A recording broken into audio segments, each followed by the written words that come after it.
Global media movers and shakers gather here in D.C. And we go courtside with one of the winningest coaches in the district. All of that and much more on this edition of We Are Washington.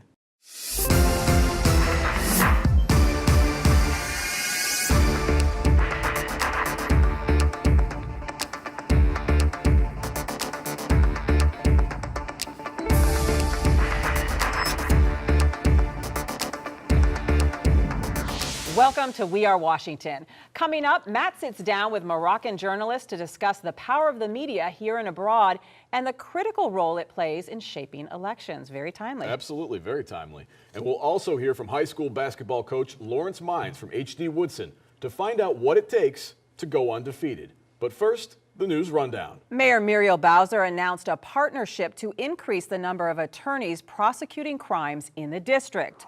The agreement between the mayor's office, U.S. Attorney Channing Phillips, and D.C. Attorney General Karl Racine provides funding for 8 new attorney positions. The point of the partnership is simple. When our hardworking men and women of the Metropolitan Police Department arrest a violent offender, we must have the resources among us to prosecute those cases and to do so quickly. This partnership ensures that we have the resources to do even more successfully and more quickly. D.C. public schools are receiving a positive report card. The number of students finishing within 4 years with a diploma in hand is at an all-time high. According to DCPS, 69% of seniors in the class of 2016 graduated within 4 years, moving the school system closer to a goal of 75%, set 5 years ago. Now well within reach for the 2017 school year. Wilson High School posted the highest graduation rate among non-application neighborhood schools with 88%. Mayor Muriel Bowser joined parents and students on Capitol Hill to celebrate the 20th Walk to School Day.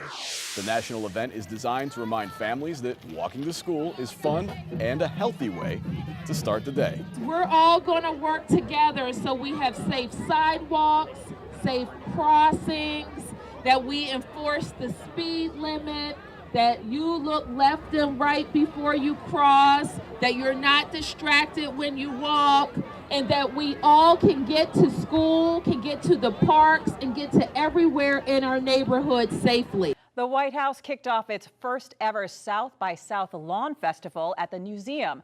Organizers say the festival is an effort to bring together creative thinkers, innovators, and organizers to make a positive mark on our country. The museum event reflects a partnership between the White House and Events DC to support the inaugural South by South Lawn Festival and promote DC as a thriving creative hub. Mayor Muriel Bowser spoke at the kickoff about the growth of the creative economy inside the district. We want the word to get out far and wide, that people come to Washington, D.C. in the arts and entertainment, and they can work here. We also want the people who are involved in those creative jobs to know that we want to build an ecosystem for people so that they can work and build their families here. And we're finally getting some notice around those ideas as well. The Washington, D.C. Economic Partnership held its monthly speaker series to support small business in the district. The Entrepreneur Roadmap monthly speaker series gives business owners the opportunity to learn about best practices and network. To learn more about the speaker series, visit WDCEP.com. The Office of the Attorney General wants to raise awareness of human trafficking and its devastating effects on young people. Attorney General Karl Racine announced the launch of a human trafficking initiative to bolster efforts to fight the problem here in the district. Human trafficking is a form of modern-day slavery that is an often overlooked and underreported problem in the United States. When we use the term human trafficking, many people think of cases like people who have been kidnapped, held somewhere against their will, and forced into sex work or some other kind of manual labor. But when it comes to minors, any exchange of money, goods, or housing for sex act is, by definition, human trafficking. The announcement was made in conjunction with a training session for students at Dunbar High School by a nonprofit called iSafe. iSafe educates young people about the warning signs of human trafficking. There's more affordable housing coming to Northeast D.C. Mayor Muriel Bowser joined community leaders for the groundbreaking for the Langdon Apartments on Bladensburg Road in Ward 5. The 33-unit development is part of the mayor's commitment to invest $100 million each year for affordable housing in the district. Residents of Woodbridge now have a new neighborhood library. Mayor Muriel Bowser joined Councilmember Kenyon McDuffie and other city leaders for the Woodbridge Library ribbon cutting. Neighborhood school children couldn't wait to explore the new building, which boasts 40 computers and free high-speed Wi-Fi, along with quiet study rooms and even a rooftop terrace. The Department of Consumer and Regulatory Affairs held its 4th annual Entree Food and Drink Forum at the Walter E. Washington Convention Center. The goal of the event is to educate people interested in opening a food service, restaurant, or vending business. The symposium covered a range of topics from leasing agreements to regulations and financing. We are known as a place where people can come and dine to their heart's content. And that's because of your great ideas and energy in your persistence, because I know running a business is not easy. But now we are a foodie city too. And so give yourselves a round of applause for that. Do you miss going to the record store? If so, you're not alone. In fact, vinyl might even be in the midst of a comeback. The Office of Cable Television, Film, Music, and Entertainment joined Songbird Music House for DC's State of Vinyl. The panel discussion covered all things vinyl, from production to distribution to listening to vinyl here in the district. Matt, that's got to make you so happy to hear that. Right up your alley. The only person I know who actually has a record player. Really? You don't have a record player at all? I don't. I'm too young to have a record Oh, player. okay. Yes, yeah. I can teach you I don't about, actually even know what records are. I can teach you about the turntable and the Yeah. records that go with them. No, cool event, and you know, I enjoy listening to records on the turntable. I just bought this year actually, and you know, it's one of those things where you bring home the record, you go to the store, you buy it, bring it home. And listening to music is more like an event. It's something that you pay attention to, the words that you hear, you're reading the artwork and the booklet that comes along with it. And I found that I'm more focused on the music and everything that's happening. Definitely. Right? And one thing they mentioned at the panel discussion, I'm not sure if it's true, but they say that people respond differently to the quality of music when it's played on a record player compared to digital music. So I believe it. not sure if it's true, but yes, I believe it too. I Okay. love the records. Okay, coming up, meet the coach behind one of the most successful high school basketball teams in the area. Don't go away.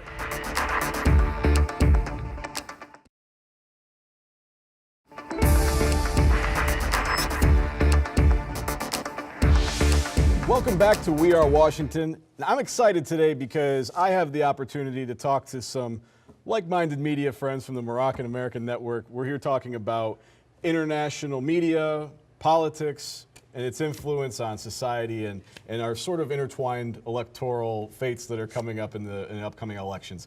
So right now I'd just like to go around and ask you to introduce yourselves. I'm Elizabeth Myers. I'm a lawyer based partly in Washington and partly in Marrakesh, Morocco. I'm also a professor at the American University Washington College of Law. Great. I'm Mohammed Tijini. I'm a journalist. I have my TV show in Moroccan television and also in Belgium Arabic television, whose name's Maghred TV. And it's the first time, Matt, that it's my first TV interview in English. So sorry if my English is not good like yours. Oh, well, no problem. And we're already off to a good start, I think. So thank you. I appreciate very that. much. I'm honored that I'm the first English I interview. appreciate you. Great. Thank you very much. And you, sir? Yeah, my name is Mohammed El Hajam, and I'm based here in the Washington, D.C. area, and I'm also a journalist and a producer. Fantastic. Okay, so we're talking today, as we mentioned, the International Media Forum, and that just happened this week. And first thing I have to ask, and I want to know about, is how did this come about? Why is it here in Washington, D.C., and what are we talking about during this forum? What are we discussing? For 30 years in this area here, I always had a dream to have something in D.C. Being in and out from D.C., I believe truly that is something that I can contribute to the community here. I met Dr. Angie Gates through a mutual friend, Mr. Former Mayor of Alexandria, and I approached her about the idea first to visit Morocco, which is we did together, to a Marrakesh Film Festival. And then it took us about 6-7 months to make some preparation. And here we are right now. That's great, and I know that she's thrilled about this opportunity, and we even have the award from the Moroccan American Network. I know that she was thrilled about receiving it on behalf of the Office of Cable Television, Film, Music, and Entertainment. Just want to say the same, and it's very exciting. So, very exciting opportunity to have everybody here to be talking about these important issues. So, the thing I'm wondering about, because I know you host a show about politics in Morocco, so tell me about the similarities. What's the same? What's different? What should Americans know about Moroccan politics, and what it compares to American politics right now? Yeah, we can't compare U.S. to Morocco. So, but in Morocco now we have a lot of freedom of speech, comparative of before. So we have many newspapers, many digital media, and our public television try to let everybody, every party, every political party, every organization to talk, to have access to this media, this public media area in Morocco. And Moroccan people now are very consumers of information, of something like this. So, but I was there and I saw the debate between Hillary and Trump. Right. That's this kind of debate we haven't not yet in Morocco. Okay. Between we now, like you in United States, we have legislative election in Morocco. It will be organized in 7th of October. Okay. But we haven't a great debate between the most leader of parties. So it's something that we must to have in Morocco, like in US. Okay. Because it's very interesting for democracy and for inform people. Absolutely, and that's one of the big reasons that we're having this discussion with the International Forum about the ways that social media is impacting the way people are getting their information and people are learning about their political systems and who they're going to vote for. So just tell me a little bit about how those discussions have been shaping up and they took place during the forum, and what's your takeaway from what you heard over the course of the forum? Well, the last 2 days took place at the National Press Club on Tuesday and yesterday at American University's Washington College of Law. I want to say thank you. We have the DC Cable TV Film and Entertainment as a sponsor of the event. We appreciate that very much. The way the discussions came about, we had 5 panels over the course of 2 days that addressed some very diverse topics. The first one being the one that the 202 Creates program is all about, changing innovation, technology, development, evolution over time, and how that is changing the face of media. Right. How it's changing not only what is the essence of journalism, but also how people do business. So we had a panel on that started out. We also had a panel that dealt with the differences between journalism in Morocco and journalism here.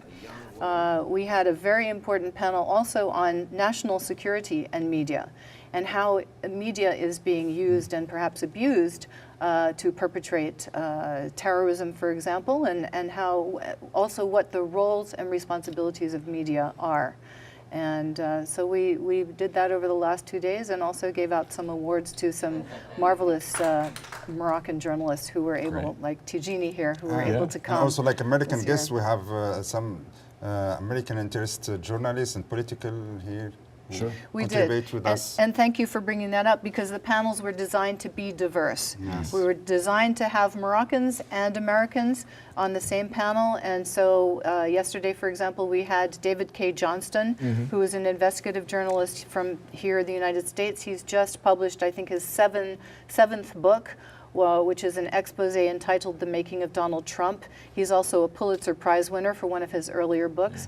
And then also on that panel, we had Yasmin Khayat from Morocco, a very esteemed journalist from there, talking about how media works in both places. I hope you can come visit us in Morocco. And that was the very good thing that you can do. Absolutely. If you want. And maybe we do a talk show here in Morocco. And I visit you, and I can come on your show. You will to speak Arabic, okay? Oh, no, I don't know if I speak can English. No, it's so hard for me. Sorry, people, sorry, but you must do some little efforts and come to speak with us Arabic. Absolutely. In Moroccan television. And I appreciate the invitation. I would love to. It sounds great. You're welcome. Don't worry, I'll coach you. Thank you. I appreciate that. Thank you all for joining us here today. As you said, important that you get to know one another. And thank you, DC, again, for supporting us. Thank you. Really absolutely. Yes. So thank you very much, Matt. Thank you. And don't go away. We'll be right back straight ahead. More on We Are Washington.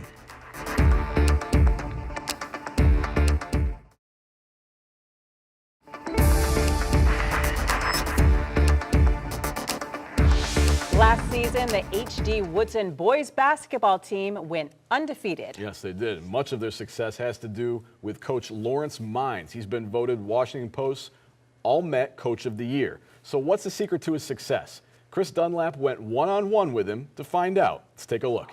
Thanks, guys. Again, I'm Chris Dunlap here for Coach's Corner. I'm here with HD Woodson Basketball coach, Coach Lawrence Mines. Thanks for joining me, man. Appreciate it, man. Thanks for having me. All right, so you all had a heck of a season last year, undefeated state champs. What went into your success last year?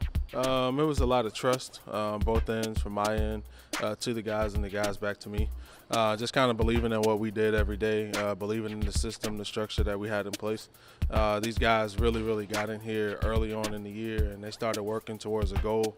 33-0 wasn't our goal, but winning every game and having a chance to win every game was our goal. And they took care of that. They won every game. We accomplished our mission, and they're state champs. What is your philosophy, and also has it changed since you've been here? A lot of toughness. I believe, with our inner city kids, they do have a lot of built-in toughness, just in the way that they were raised, the way they were brought up in this area, and I believe in capitalizing on that. One of the biggest things I'm about, a lot of coaches have systems and they want their players to fit into their system. I believe that I, as a coach, I'm one person and I have 12 to 15 guys every year that I need to bring the best out of. So we don't have a set system. I kind of look at my guys every single year and I want to do what fits them best. You mentioned a couple of them. What kind of traits do you look for in your players when you go out, and guys are interested in coming here and playing for you? What kind of traits do you look for? Well, the first thing I look at is a lot of coaches are looking for skill, of course, and you're going to notice that as a coach. That's as a given, but it's the extra things.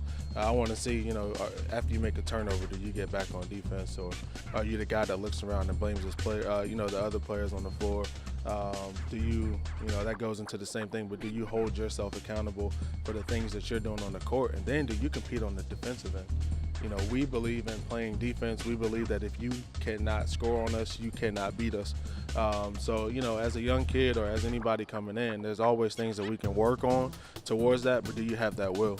Defense is not really about athletic ability. It's just about having that will to stop the guy in front of you. I've heard a lot of coaches say that coaching ain't just about, all X's and O's. It's so much deeper than that. It's like you become a guardian, so to speak, quote unquote. What are your thoughts on that? I believe that's absolutely correct. We don't focus so much on X's and O's. Of course, we do have plays, we do have different things, but a lot of my things is I learn every kid when I get them how, right now in the preseason, I'm learning the new guys that we have in, and even guys coming back because they change as they mature, learning how to get the most out of them. I think for so long, some of these guys haven't had anybody who's able to just pull what's inside of them, and that's what I look for. So right now these guys are going through a phase with me, and they're getting to know me. I'm getting to know them, and we're getting ready to embark on a new season. But that's one of the biggest things as far as being a coach. You want to be a life coach. You want to be, in some cases you might have to be father because father's not home. I gotta tell you, man, as a Warrior alum, it was awesome to see all the success y'all had last year. So I want to say y'all keep up the good work, and we're looking forward to seeing what y'all got this year. So that's it for me, y'all. Back to y'all in the studio. What an inspiring coach. Absolutely, and I think one of the most interesting parts about that talk that he had just had was how he approaches social media and his athletes and what he teaches them about the image that they're putting out to the world. Even though that they're not pro athletes or college athletes yet, it still matters. It's very important. A lot of those guys are going to be looked at by colleges, sure, and they have to be very careful about what they're putting out there. So it's so great that Coach Mines takes that extra step to really educate his players about those things. You have to have that talk because there's so many stories of college athletes or high school athletes who are in line for a scholarship, and that vanishes when they put something controversial or something that's inappropriate on social media because people are watching, and that lasts forever. And that's a good point that he makes, and it's a good thing that he's doing to incorporate that into the lessons that he's teaching his athletes now, today. I'm always so grateful that I didn't grow up with social media. I know. I didn't have the chance to put anything anywhere. That's all the time we have for today, but we do have time for one last thing. Cecily, what do we have? I've got something. I just wanted to mention for my last thing that, at Cornell they did some research that shows that people who are high school athletes get better jobs, and higher pay, which I thought was really interesting. So Coach Mines doing something very important. Those lessons they're learning last a lifetime. I believe it, because if you think about it, you're learning teamwork, discipline, commitment, all things that you need to be a good employee, right? Exactly. We use it every day. Okay. And I do have one last thing as well. Uh-oh. Okay. One last thing. Exactly. We're sticking with the numbers. So the number of games that Coach Mines and his team had to win in order to be undefeated, 33. Amazing. 33 wins stacked together in order to have that perfect season, which is incredible if you think about it on any level of sports. And you know, that hasn't happened here in the district since the 1980s. Wow, okay. So quite an accomplishment. That is, definitely. That'll do it for this edition of We Are Washington. Thanks for joining us. We'll see you next time. Thanks for watching.